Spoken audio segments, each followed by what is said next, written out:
So today I really want to touch on the whole all or nothing, black or white effect, because I reckon that this applies to pretty much every single aspect in life, whether it be lifting, whether it be your diet, nutrition, like anything.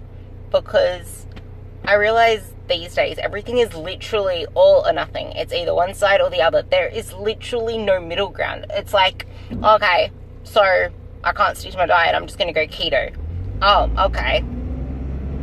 I need to lose weight and this diet isn't working, I'm just going to go vegan. Or I'm just going to cut out carbs. Or I'm just going to go carnivore. Like, it's all or nothing. There is no middle ground. Like, okay, if you're an abstainer and the only way to do something and to succeed in something is if you cut it out completely, because that is like me. You will never ever see me eating a protein bar or a muesli bar. Why?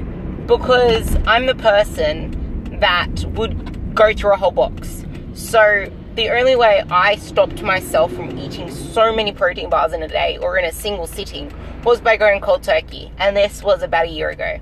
I have not, unless it was at an expo and I was tasting protein bars, I would not buy any. I would not actually put money towards a protein bar. Unless, of course, I was, on the run and I needed to get protein in, or I knew that I would only buy a single one because I'm not at home or anything like that. I would just buy a single one. I would never buy a whole box. And the same went for ice cream. I cut ice cream out completely because I could just keep taking them. Anything that I couldn't stop at one for, I abstained from. That's the only way you can go black or white. But in any other aspect, it's there is a middle ground. And the reason I told you that other story is because you are not alone if you find it hard to control your cravings, control your mouth, control your, urges to eat something like that. You are not alone. It's just how you deal with it, how you tackle it, how you choose to beat it, pretty much.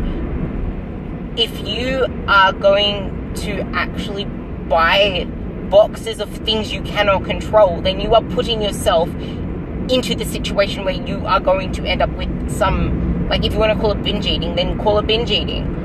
But why would you buy a whole tub of Nutella, for example, if you can't control the freaking Nutella? There were points where I wanted to include some Nutella into my diet, so I bought, it cost me a little bit extra, but I bought those little kid snack packs because then I'd just take one. And if I wanted to take two, it would have been harder for me, but I could at least portion control it. Or there was a time way back when I was trying to cut out my ice cream, this was ages ago, where I would never buy a single tub. I would walk to the service station to buy a single paddle pop or whatever the hell I wanted from there if I wanted ice cream. But that was ages ago. But what I'm trying to say is, if you're struggling to control your urges and your cravings, then you are your own fault, because you're putting yourself in an environment where you're finding it hard to make the right decisions. I talked on and on about making the wrong choices more difficult and making the right choices easier. So put a bowl of fruit in clear sight, or package up things that you know you can snack on, and the things you can't control, like cookies or whatever, put them out of sight, out of reach, or just don't buy them. Okay, if you have a family that likes that stuff, but you need to get your goals clear with them and get them to support you, because once you get into the habit of saying no, once you get into the habit of just making the right decisions, it will literally get easier to keep doing that. But to start with, you're going to have to make some sacrifices. You're going to have to get your family to support you in some way. When I was in comp prep, to get myself into the whole saying no and discipline thing, I had to get a padlock put onto a junk food cupboard. And even the peanut butter went in there because I would want to eat the whole tub. Put yourself in a situation where you are more likely to make the right decisions until you get better at it. And once you get better at it and you're solid on it, then you can start being more lenient with what you have around you, because you have now developed your willpower and your discipline. But until then, know that it's okay to have to put things out of reach, to have to say no more than you would like to. Like, if you can't control yourself, then make it so you won't need to control yourself by not buying it. Or maybe influencing the family to lead a healthier lifestyle. And, like, for example, I have a client that literally has her kid obsessed with eating carrots and veggies. And whenever there were birthday parties, the kid didn't even want to eat the other food. It just wanted the mum's prepped food, because the mum prepped the food and she had veggies, and the kid didn't want to eat anything else besides her mum's carrots. So she kind of left my client without any food. But point being, make it so you're more likely to make the right decisions. But also, if you're not a black or white type of person, and you, like, for example, one night you decide to have some extra granola or an Oreo, and it's not on your diet plan. It's a single freaking Oreo. I can assure you that that one Oreo, out of the whole time that you've stuck to a diet, you can easily take something else out of your diet if there's still some food left that you haven't eaten. Replace the same calories for it, so you're still hitting your calories if you're on a strict regime or a strict timeline. Or you just want to swap it out for the sake of your sanity of, oh my god, I just blew my macros. Like, you can swap it. But if not, acknowledge the fact that you just ate something, enjoy the damn Oreo, and don't go for another one. Like, don't say, oh, I just had an Oreo, I just screwed up my diet, I'm just going to have another bowl of cereal, and I'm going to have some bread, and I'm just going to go raid the croissant drawer. Like, you had one. It's not black or white. Like, there is a middle ground. There is, okay, I've stuck to my diet, I've been so, like, on point for a week. This one Oreo is not going to derail my whole progress. I'll pick myself up tomorrow, stick to my diet. If I want, tomorrow I will take out some peanut butter or some Nutella or something that isn't protein and make up for it. Like, don't punish yourself more than you need to, and don't dwell on it. And when it comes to training, if you skip a day or one of your days are completely shit, don't let that derail your confidence and your positivity because of one shit workout. It's not black or white. Like, we all have bad days. We all have blur feeling days.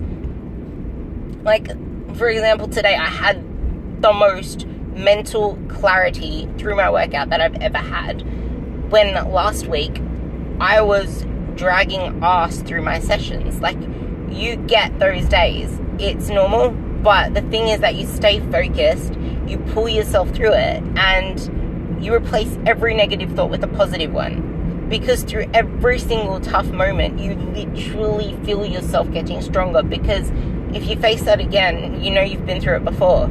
And that is why I go on and on about the power of journaling, the power of reflecting. If you don't put it in a journal, you put it on Instagram in your captions. Put it anywhere that you can read over your, like, put it anywhere that you can see your progress and see your thought patterns and see the trends.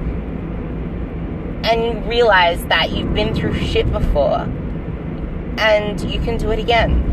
But stop the black or white thinking. Just get on something that you can adhere to. Get support. Get, like, for example, I freaking love my coaching group, but I feel that a sense of belonging, a sense of support, and people understanding your journey, that sort of stuff, I feel like that cannot be beaten. It really can't. And that is why I absolutely love my coaching VIP group on Facebook. Everyone is so supportive of each other. They post in there. They just lift each other up. And they post all their mini wins. And that's the other thing. It's not black or white in terms of, it only counts if I make massive changes. No. There are mini wins. And to me, mini wins are actually big wins. Because it's the mini wins that show that you're progressing. And to me, progress comes in so many shapes and forms. It can come in mindset. It can come in diet, come in training. It can come in even the fact that You're journaling when you never used to journal before, because that's going to lead to progress. So the fact that you start journaling to me is progress. And sometimes, I've realized this, sometimes it takes a huge knock backwards, a huge massive realization to even get you moving on the way forward. Sometimes it takes you getting knocked back 10 times to actually make the one step that's going to transform your life. Whether it be getting a coach, whether it be actually picking up a journal and journaling, whether it be realizing that you need to talk to your family about something, anything. It usually takes a massive knockback, sometimes 2, sometimes 5, sometimes 10. But when you finally get the courage to make that one step, it can take you so much further than you believe. And I can relate to that in terms of my morning routine and night routine. I keep waving up and down with my night routine, but the power of sleep, you cannot underestimate. Be willing to make sacrifices and put things on hold to be able to get your sleep and recovery. Because without adequate sleep, and quality doesn't equate to quantity, you need to have quality sleep. So if you can ensure that you're getting that sleep, that recovery, that mental rejuvenation, you are going to be in a better place the next day.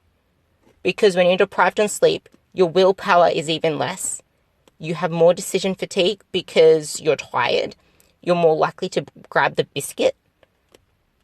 And you're just not in a good emotional mood type of mental place, because lack of sleep does so much.